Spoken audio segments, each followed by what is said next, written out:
Бейиш нуру.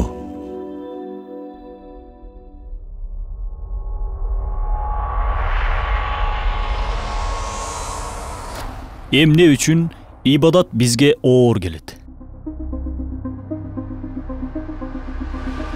Эмне үчүн билип туруп кээде күнөө жасап коебуз? Эмне үчүн кээде багымдат намазына турууга эркибиз жетпей коет? Деги эле эмне үчүн ибадаттардан сыгылып тескерисинче оюн күлкү күнөө жайларына барууну каалайбыз?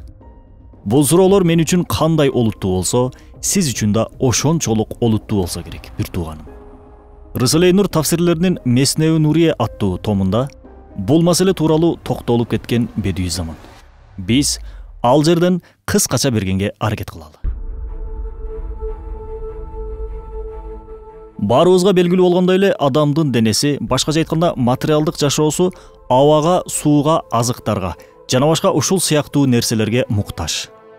Тамак ашсыз биздин денебиз өтө алсырап, кыйналып, атүгүл ооруп да калышы мүмкүн. Кайра-кайра күн сайын тамак жешибиз материалдык жашообуздун муктаждыгынан улам болуп жатат.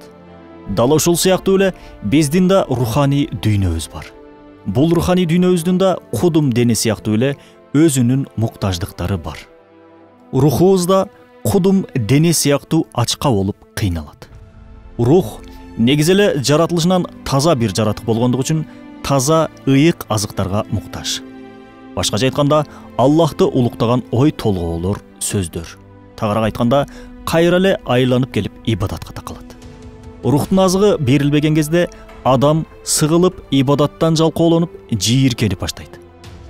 Оюн күлкү, күнөө иштер жасалган жайларга болгон умтулуу күчөй баштайт. Рухтун азыгы берилбей калганда гана адам күнөөлөрдөн өзүн тыя албай калат. Рухтун азыгы азайганда гана адам намазын тургуза албай калат, же таштап коет.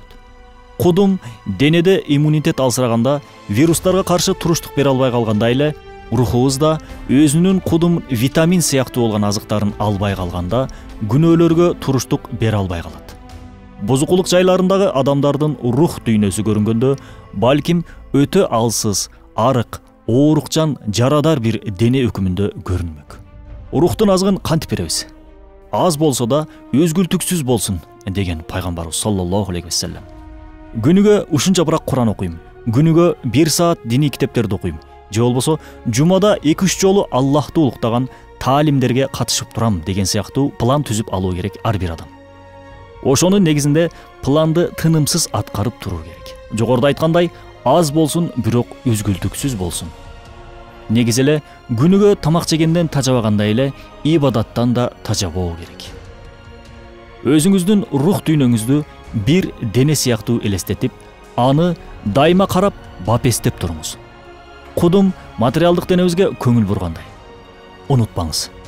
Бакара сүрөсүнүн 286-аятында Аллах ар бир жанга мүмкүнчүлүгү жеткен гана милдетти жүктөйт деп айткан. Демек, Аллах биз көтөрө албаган жүктү бизге жүктөбөйт. Эмне үчүн? Себеби эң жакшы ал билет. Биз эмнени көтөрө алабыз, а эмнени көтөрө албайбыз. Демек, биз ибадаттарды аткара алабыз, кыла алабыз. Намаз окуй алабыз. Болгону бир аз гана мээнет кылуу керек. Эмгек кылуу керек. Бейиш арзан болбогондой эле тозок да керексиз бир жаратык эмес экенин унутпаңыз.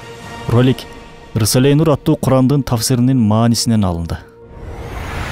Бейиш нуру.